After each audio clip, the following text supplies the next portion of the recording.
Assalamualaikum warahmatullahi wabarakatuh. Halo guys, kembali lagi bersama saya Umar Muasyir. Pada video kali ini kita akan melanjutkan pembahasan kita, yang mana sebelumnya kita udah mengcustom sebuah navigation, dan lalu kita juga menambahkan sesi login dengan set preference. Dan pada video sebelumnya itu kita login menggunakan set preference tapi tidak membawa data ya teman-teman. Jadi hanya sekedar login tanpa membawa data, kemudian masuk ke fragment yang udah kita siapkan sebelumnya, yaitu fragment di notification fragment ya teman-teman, atau di welcome activity. Di notification fragment ya masuknya. Ya, dan sekarang kita akan menambahkan sesi login dengan membawa data ya teman-teman. Tapi kita akan menggunakan API kita sendiri. Jadi sebelumnya kita udah punya API sendiri yang akan menampung data kita. Ketika kita berhasil registrasi, kemudian kita login menggunakan akun yang udah terdaftar pada API yang udah kita buat ya teman-teman. Jadi mungkin langkah pertama kalau untuk menggunakan API sendiri, teman-teman bisa membuat API-nya dulu ya. Kita buat API dulu. Lalu kalau udah, kita bisa coba registrasi dengan menggunakan Postman aja ya, karena saya belum menambahkan fungsi untuk registrasi pada aplikasi kita. Jadi untuk registrasinya kita bisa lewat Postman terlebih dahulu. Jadi kalau menggunakan Postman untuk registrasi ini, kita pilih caranya dia post ya. Untuk apa yang mau kita lakukan itu pakainya post. Terus kita tambahkan alamat API kita di sini, sampai endpointnya kita tambahkan juga regis ya. Di sini saya kasih namanya regis untuk registrasi untuk endpointnya. Terus kita masuk ke bagian body, terus pilih form data atau xww form and URL code. Ini juga tidak apa-apa. Baru kita masukkan key-nya, apa aja yang dibutuhkan ketika kita mau registrasi. Di sini di PI saya butuh nama, email, password, dan telepon. Jadi kita tinggal tambahkan aja mulai dari namanya. Di sini misalnya saya buat Rodi, emailnya kita kasih rodi@gmail.com. untuk passwordnya 1345678 nggak apa-apa. Ini untuk nomor teleponnya kita ganti.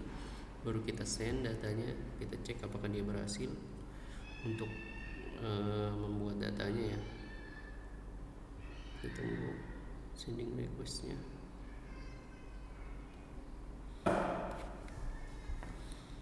Karena jaringan ya ini lama banget untuk prosesnya.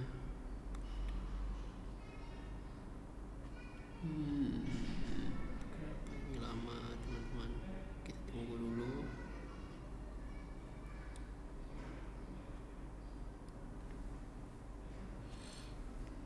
Insya Allah lama juga ya. Kita nggak tahu masalahnya apa ini.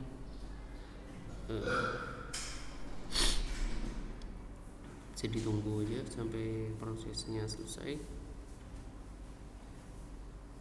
Mungkin ada gangguan jaringan ya teman-teman, jadi tidak bisa registrasi. Apa ini? Kita cek, kita ganti JSON dulu. Kenapa dia tidak membaca ya teman-teman? Mungkin bisa kita coba ulang sekali lagi. Name, email udah. Coba send ulang. Oke, udah berhasil ya teman-teman. Kalau kita berhasil membuat data, itu statusnya bakal menjadi 1. Terus ada message-nya, dan juga dia bakalan bawa data di bawahnya. Jadi di sini ada namanya, email, telepon, dengan ID-nya. Jadi ID dari akun yang baru kita buat itu 2. Nah kalau kita udah buat akunnya, mungkin kita bisa langsung masuk ke Android Studio-nya teman-teman. Mungkin langkah pertama kita bisa menambahkan sebuah package baru dulu di sini. Di main package kita buat sebuah package dengan nama model ya. Baru di dalamnya kita buat 2 kelas. Kelas yang pertama kita beri nama dengan data, dan kelas yang kedua kita beri nama dengan respon user. Ini fungsinya untuk menampung data ya, menampung kayak misalnya status dari data kita. Misalnya data kita itu berupa string, integer, ataupun ID gitu. Jadi di sini kita untuk menentukan model dari data kita ya.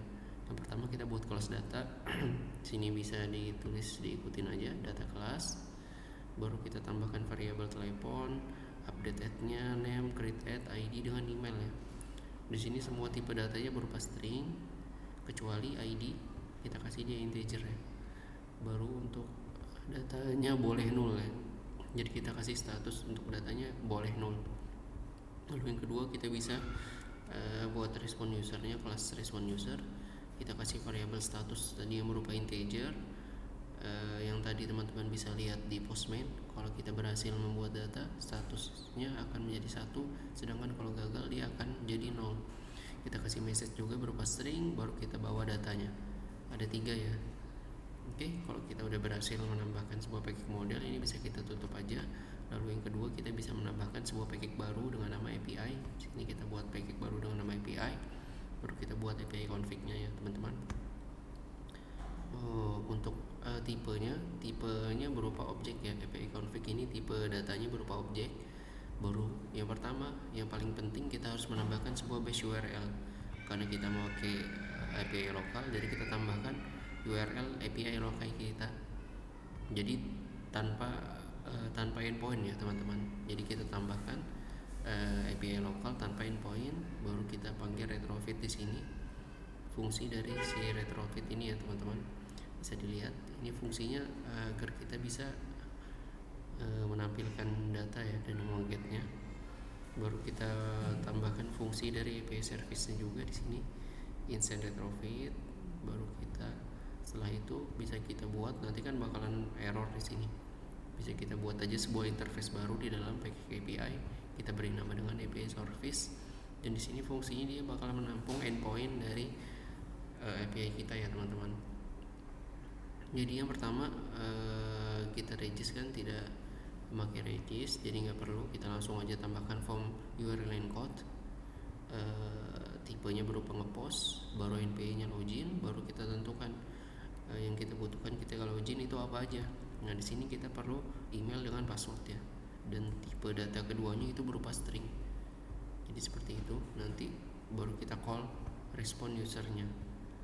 Oke, setelah itu kita bisa masuk ke set preference-nya di sini ya teman-teman. Langkah pertama yang kita perlukan, kita tinggal menambahkan variabel user ini ya, karena kita belum menambahkannya pada video sebelumnya. Jadi kita tambahkan variabel user, terus kita buat sebuah atau 2 function untuk setting usernya dengan mengambil data usernya ya. Jadi pertama kita buat function untuk set usernya dulu. Kita ambil dari value-nya dari data. Jadi kita di sini akan mengubah dari data objek ke dalam data string ya. Kita mengubah data objek ke dalam data string. Jadi kita buat variabel datanya dulu di sini. Dari JSON to JSON, value dari data kelas Java. Baru kita menggunakan set preference, diedit put string. Jadi user ini kita variabel yang baru kita buat tadi di atas, baru kita apply. Begitu juga dengan get usernya. Kalau kita udah men-setting semua user, pastinya kita juga akan mengambil data user tersebut ya teman-teman. Jadi sama, kita buat variabel datanya, ambil dari set preference, kita get stringnya, baru kita return kondisinya dia. Dari data kita cek dulu. Di sini kita mengubah data string ke dalam data objeknya. Jadi ini kebalikannya ya teman-teman. Ya, ini kebalikan dari set get user, ini kebalikan dari set usernya. Oke, setelah kita berhasil men-setting set preference-nya, kita bisa membuat sebuah activity baru di dalam package utama. Sini kita tambahkan aja activity, terus empty activity ya teman-teman. Baru kita bisa menambahkan sebuah nama login activity. Teman-teman bisa buat activity baru dengan nama login activity. Lalu untuk tampilannya seperti ini ya. Kita memakai relative layout di sini. Dan di dalamnya itu ada linear layout ya, untuk susunan dari ini button-button yang ada dan kolom edit text yang ada. Kita atur orientation-nya vertikal agar dia ke bawah, terus kita kasih padding dia jarak dari atasnya 20 dp. Baru kita buat text view-nya dulu untuk loginnya ini ya. Baru di dalamnya kita buat material text field nih untuk input data emailnya. Dari email baru kita buat lagi yang kedua untuk passwordnya seperti ini ya teman-teman. Baru kita buat terakhir, kita buat buttonnya, button untuk loginnya ya teman-teman. seperti ini, cukup simpel. Baru kita tutup linear layoutnya, baru di bawahnya ada progress bar-nya ya. Ini belum terpakai untuk fungsinya ya. Oke. Lalu kalau udah, kita bisa masuk ke activity-nya aja. Anggap ini controllernya. Yang pertama kita harus menambahkan let init var dari set preference-nya ya, karena kita mau ambil data dari set preference-nya ini. Kita inisialisasikan. Baru yang kedua, di sini kita bisa memanggil button login-nya ya. Ketika set listener, baru kita buatkan sebuah function login. Lalu di dalamnya kita tambahkan set preference-nya, kita arahkan di sini di activity ini. Nah, baru kita buat function login yang kita perlukan itu kan ada email dengan passwordnya. Jadi kita tambahkan fungsinya dia untuk mengambil data berupa string. Baru kita kasih kondisi kalau misalkan emailnya kosong, nanti dia bakal menampilkan pesan error berupa isi dulu. Lalu kedua, kita kasih kondisi untuk passwordnya. Ketika password kosong, maka dia akan menampilkan sebuah pesan isi dulu ya teman-teman. Jadi seperti itu. Lalu yang kedua, untuk visibility-nya ini mungkin masih belum terpakai ya, untuk login activity-nya, tapi nggak apa-apa, ini udah kita atur terlebih dahulu untuk visibility-nya. Lalu yang kedua, kita atur untuk on failure-nya, pesannya ya, kalau gagal kita menampilkan pesan kalau loginnya tidak berhasil. Lalu setelah itu kita bisa untuk menampilkan data ketika kita berhasil login. Kita bisa atur di fragment notification-nya dulu. Di sini kita akan menampilkan sebuah text view hello user dan kita tampilkan emailnya dia ya. Di sini emailnya dia ketika berhasil login. Kemudian kita tambahkan sebuah fungsi button logout. Oke. Baru kita bisa masuk ke dalam class notification manager-nya. Ini sebelumnya kan udah kita tambahkan ya. Kita bisa tambahkan let init var mulai dari set preference dengan button logout, nama user dengan emailnya ya. Karena itu merupakan init yang kita butuhkan. Baru di dalam on create view-nya, di sini kita panggil fungsi dari view-nya ya, yang dimana kita mengarahkannya ke dalam fragment notification. Oke. Baru kita buat sebuah function init, nanti kita tambahkan di bawahnya. Ini teman-teman bisa alt enter aja, nanti buat create function baru. Baru di bawahnya itu untuk button keluarnya ini kita atur untuk fungsi dari button logoutnya. Ini tambahan aja, bukan pembahasan utama. Baru kita set usernya ya di sini. Nah, baru kita buat variable usernya atau function usernya. Di sini kita ngambil dari set preference get user yang udah kita buat tadi sebelumnya. Yang mana yang mau kita tampilkan itu berupa nama dengan emailnya teman-teman. Baru kita atur untuk function initnya ada button keluar, nama user dengan email usernya, yang mana yang udah kita buat pada fragmentnya masing-masing teman-teman. Oke.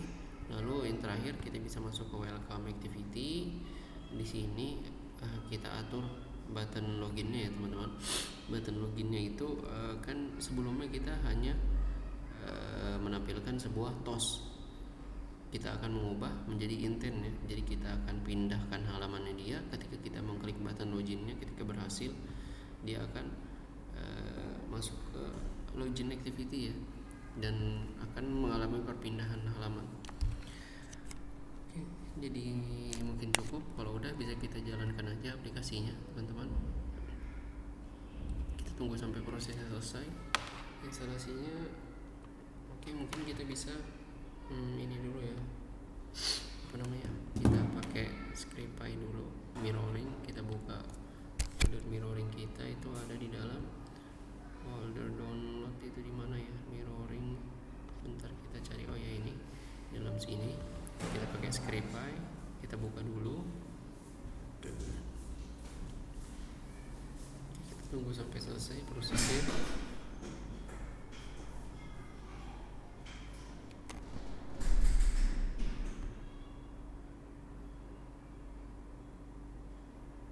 Mana ini? Dia belum buka dari HP kita.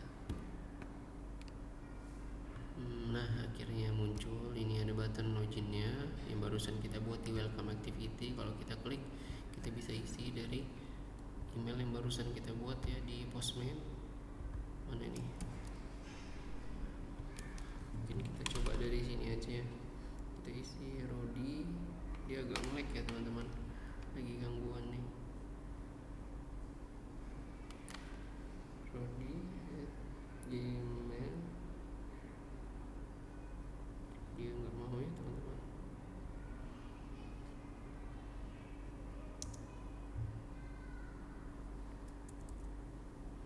Kenapa dia nggak bisa ngebuka untuk script AI-nya? Kita coba ulang. Oke, ini kita panggil rodi@gmail.com. Passwordnya tadi 123456788. Baru kita coba login. Sepertinya gangguan juga ya, kayaknya nggak bisa juga teman-teman. Kenapa dia lama? Mungkin kita bisa sambil nyoba di dalam postman-nya ya. Kita coba login di dalam postman-nya ini. Jadi kita gantian poinnya jadi login, baru kita panggil key-nya berupa email dengan password, baru kita masukkan tadi emailnya si rodi@gmail.com, password 123456788, baru kita send datanya. Apakah berhasil ketika login? Ini juga agak lama ya teman-teman, saya juga nggak tahu masalahnya apa. Sepertinya API-nya mati, jadi dia lama begitu datanya. Jadi intinya mungkin seperti itu ya teman-teman. Ketika dia login, dia bakalan diarahkan ke halaman notification fragment ya ketika dia udah berhasil login. Ini nggak tahu, mungkin ada problem, nanti bakalan saya cari tahu. Menurut saya akan tambahkan pada video selanjutnya ya teman-teman. Oke, ini juga masih loading. Mungkin API-nya mati karena ini saya pinjam API dari teman saya. Oke, mungkin cukup sekian pembahasan kita pada video kali ini ya teman-teman. Semoga bermanfaat. Demikian dari saya. Wassalamualaikum warahmatullahi wabarakatuh.